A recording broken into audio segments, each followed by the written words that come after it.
Hello world, this is Zan playing Ctis in the Dominions 5 game Bozmos2. This game is a mad amalgamation of the Dominions 5 enhanced mod and a custom map and custom mod made by Boz, which incorporates a bunch of regular, I guess, Dominion maps and sets them up in some sort of universal setup here and named the Bozmos. So this is a wild 74 player game, I believe, with all ages and all these mod nations. And, you know, I really didn't know what I was expecting, and I was kind of thinking, oh, I'll just dip my toes in. So I'll play a nation like LA Ctis, late age Ctis, which is, the big rush target of the late age. Not something that is really a force to be reckoned with. And I'll come in, have my fun, and move on from there. At least that was the plan. It did not turn out as I was expecting in any way, shape, or form. I will say, however, though, I think if there was a start that would be absolutely perfect for a nation that is known to get rushed, and it's such a start that will not only give you your preferred enemies, the enemies I guess that your nation would be best at fighting, and protect you from the worst ones. Whatever it is, whatever that start is, and you need to roll 20 to get that start, nat 20, that's what I rolled. I am down here on the Gelanor, Gelanorian peninsula of Mor Mauritania. Mauritania. That means to my east there will be the sea and the map border. To my north is the sea. To my south, it's hard to tell, but technically I do connect. My little island peninsula thing does connect to this peninsula somewhat.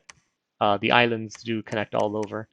But roughly, to my south, I'm kind of safe. To my north, the only direction where bad things can come from is whatever nation is here.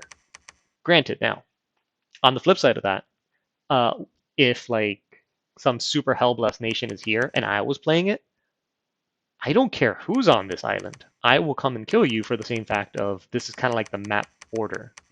Literally the bottom corner of the map. I am one of the safest start locations. Um, so it's kind of neat.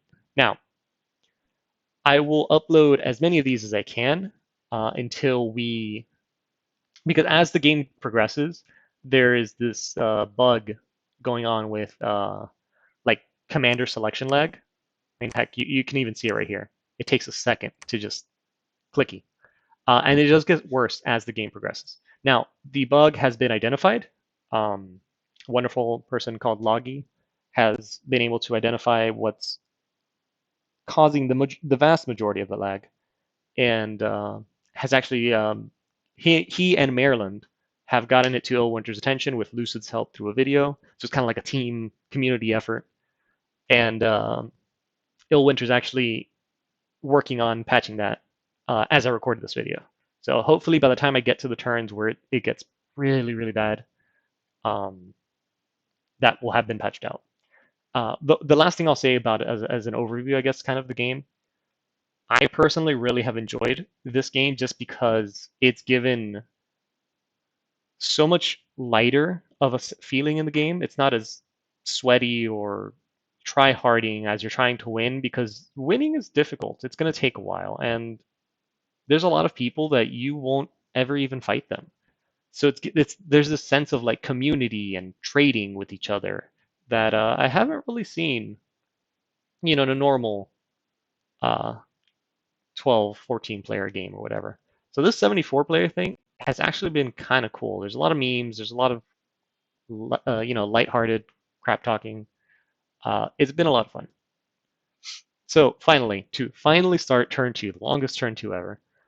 Um, I'll start with just a little baby trick if you ever do play late age Ctis, which it's hard to recommend right now. If it wasn't for the circumstance of this game, I don't know how I would have done it.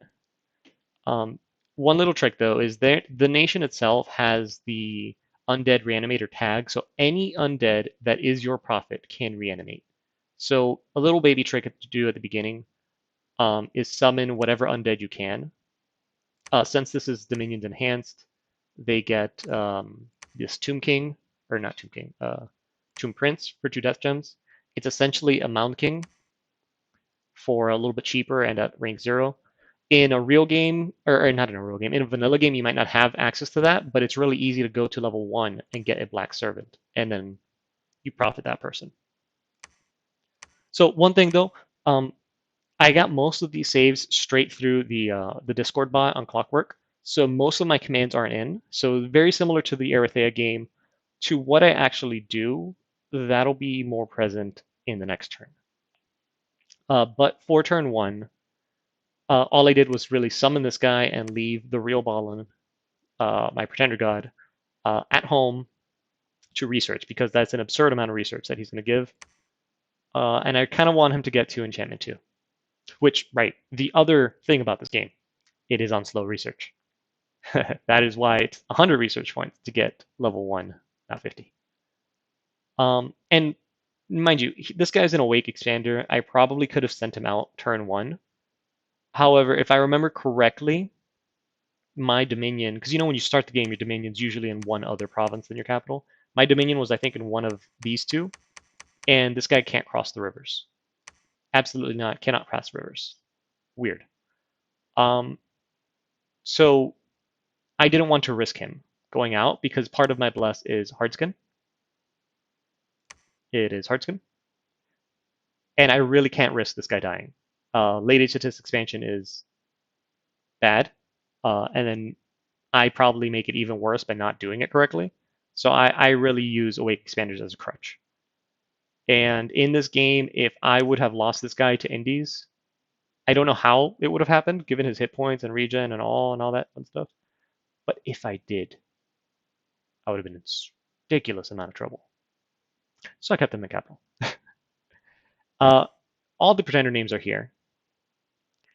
I don't particularly look forward to spending 10 minutes watching all of these or reading all of these. So what I recommend you to do is Chaco.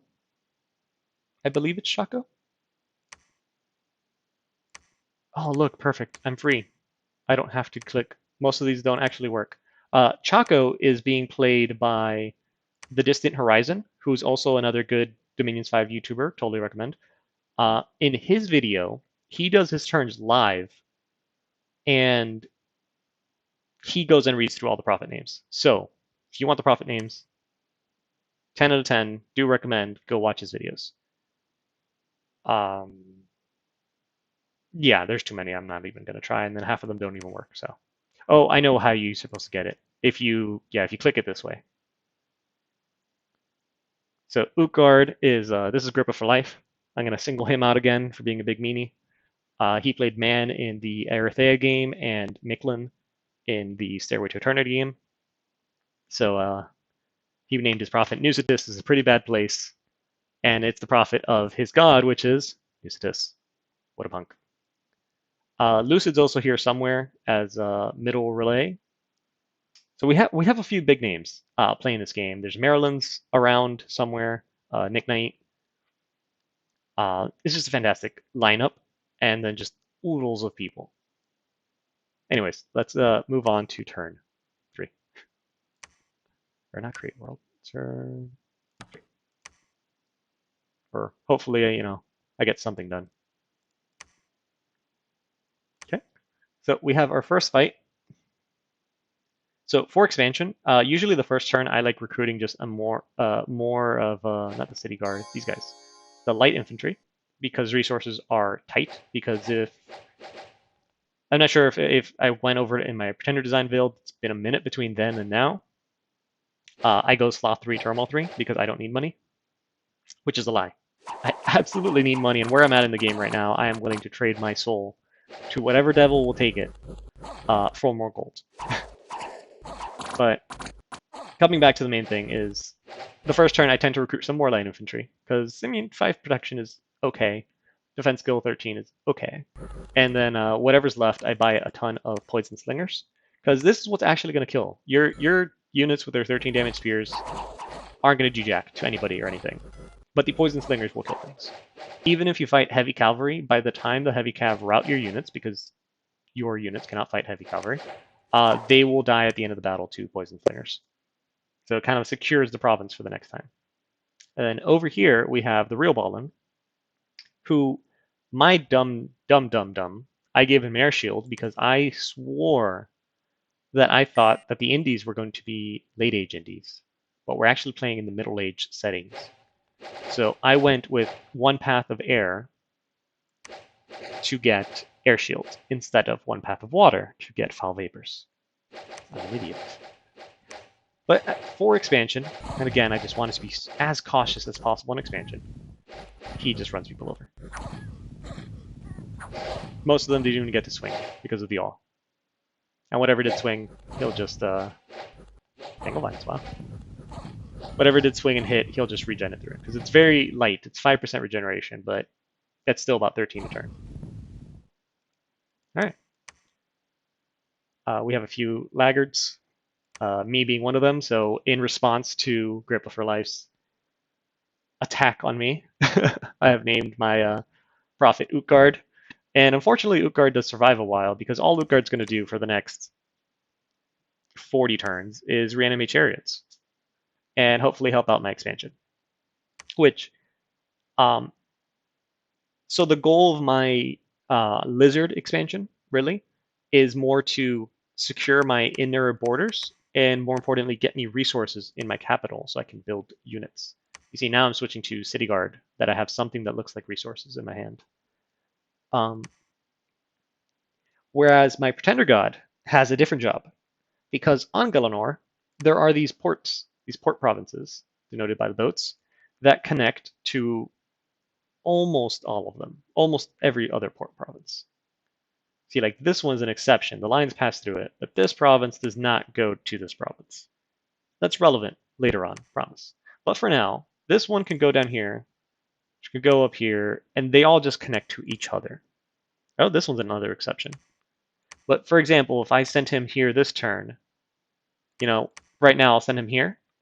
The next turn I can have him attack over here, and then attack, who's ever in this area, this part of the game.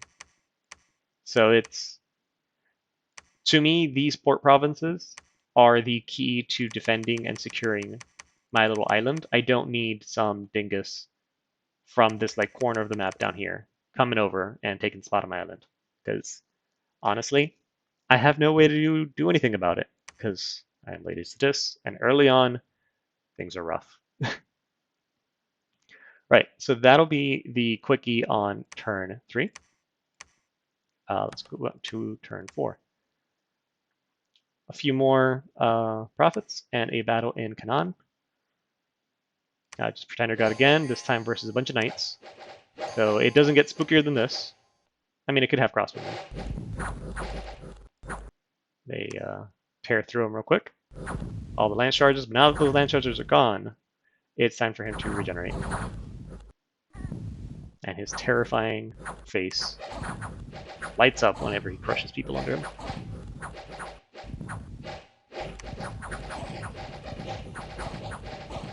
It is a spooky critter. That thing is nightmare fuel. Alright, but he is back to full health. And this fight is over. I probably should have sent him out turn 1.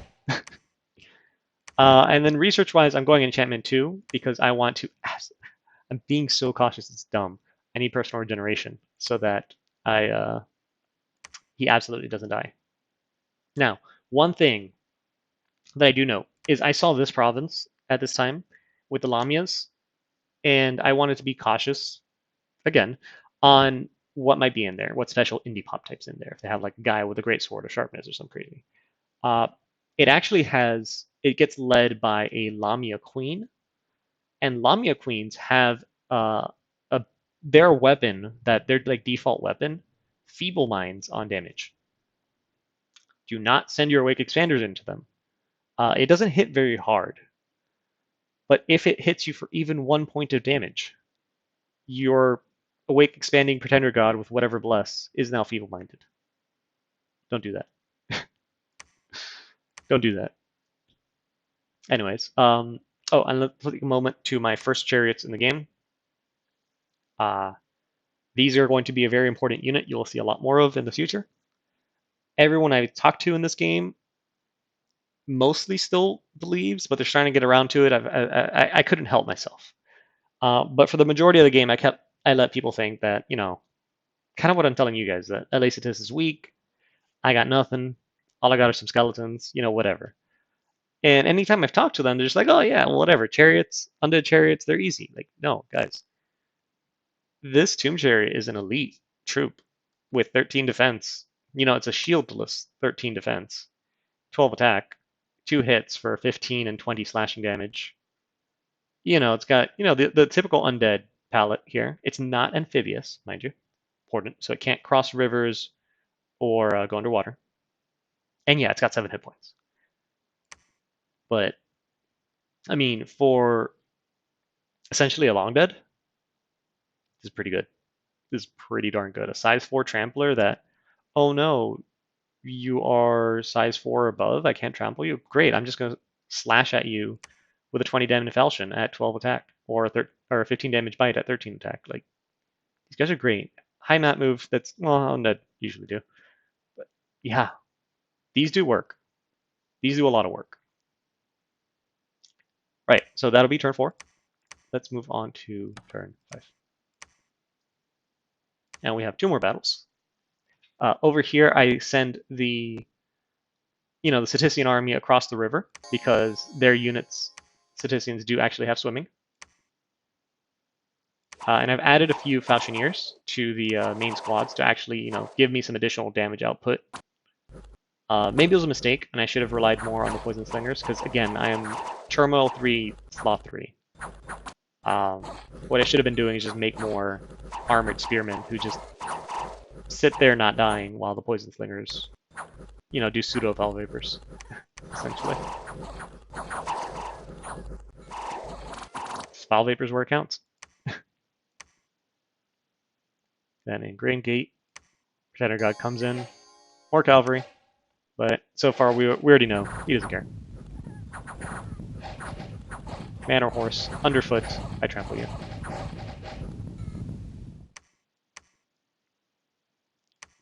Alright, on the map, the person I've spotted here, I don't think he's uploading videos anymore, but he used to. He's also a good pal. He is Fascia from Stairway to Eternity. This is Kirby1 playing Don Daniel. We are fated to be neighbors again. He's up here somewhere. He's up here somewhere. And on this point, we had a good laugh that we're neighbors again. And we immediately said, let's not screw with each other. You can have all the water on this planet, and I'll take all the land except for whatever coastline you want up here. And then we went on our merry way. Yeah, and I think I went for these provinces instead of the ports, despite the importance of those ports, just because I saw 17,000 pop, 16,000 pop, and I was like, I can't say no. So let's head over to turn 6.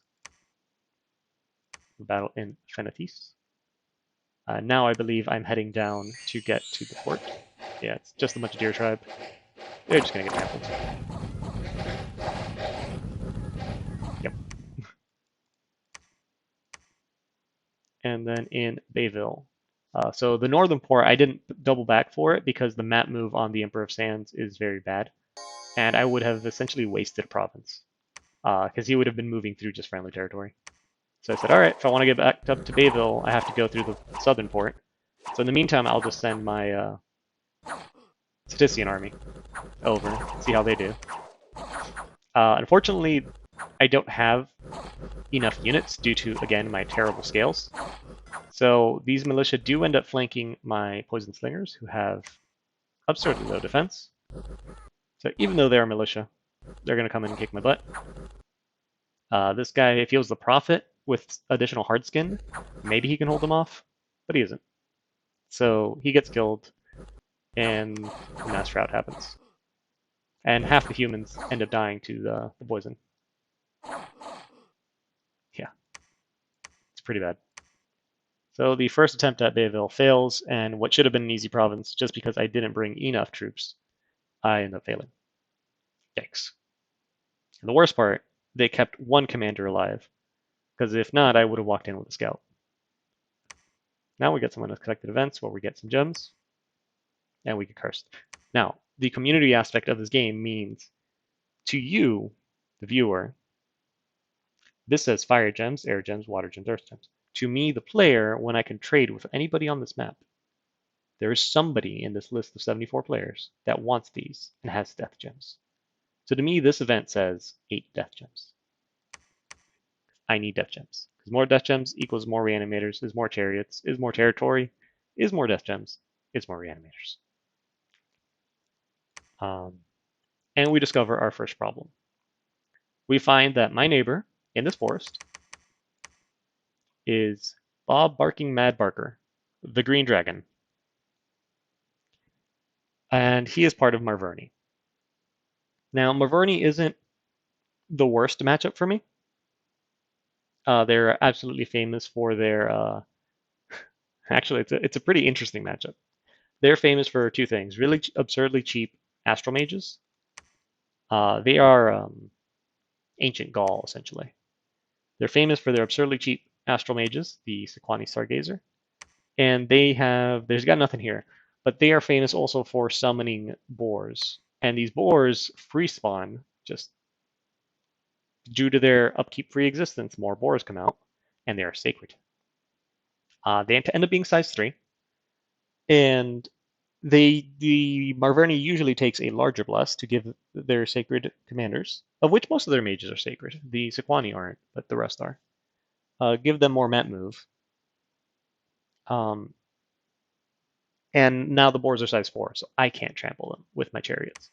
Hilariously, though, the boars do have morale, and they have length 0 weapons. So although my chariots can't trample them, both attacks on the chariot are length 2. So they end up, just in my tests, 100 boars against 100 chariots, the chariots are going to wallop the boars by just repelling them, either dodging or repelling their attacks. It's hilarious.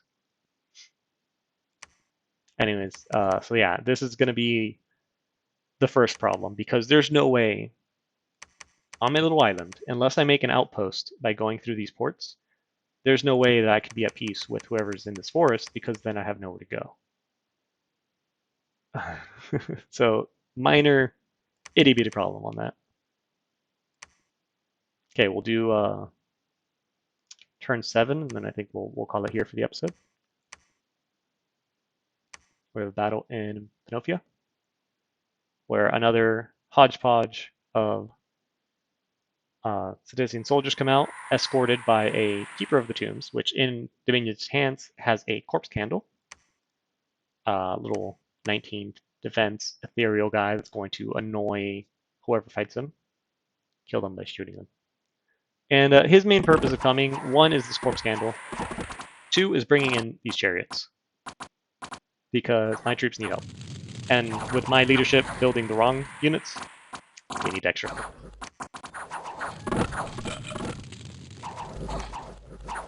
And here come the chariots.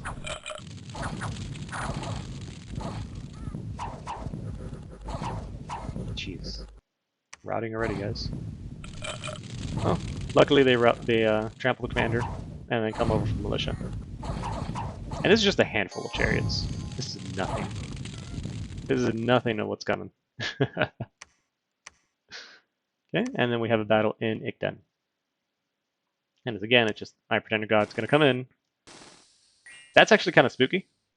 Cold bolts, because I'm super susceptible to colds. Look at him casting Healing Touch on himself. Jeez. I had him here on cast for a reason. I was guessing. I'm pretty sure I had him on cast, right? No, I had him. Okay, I had him orderless because I wanted, if that dragon decides to kind of intercept me, there's a spell I can cast to kill it, which is this one, Fist of Iron. Literally, the only thing I could do against that stupid dragon is cast Fist of Iron. Yeah, it looks like he turned around. I thought, again, this is kind of like a power play, because now I can't go into this area. And this is on my island. It is on my island. Screw him. But Fist of Iron is how we're going to kill it, because it is a quick casting time, range of 1, so melee range, and it hits one person. So it's kind of hard to actually get this on Dragon. And it's going to have 1+1 per your Earth level effects.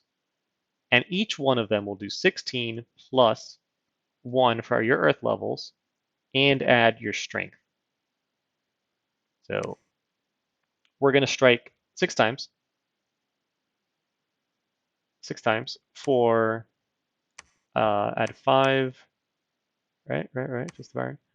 For 21 plus, what's this guy's strength at? 28. So we're going to strike 6 times for 49 damage, blunt damage. If any of those hit the head, it's going to do the blunt damage thing of being increased by 50%. And that's how we will kill a dragon. So it's important that I don't set him on attack, because if he tries to tail sweep it, they're just going to sit there hitting each other forever, or the dragon will kill it because it actually has multiple attacks that are worth it. So yeah. Over here, for some reason, I bought Arnaud's archers.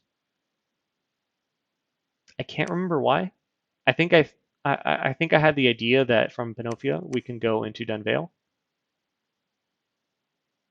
I don't know.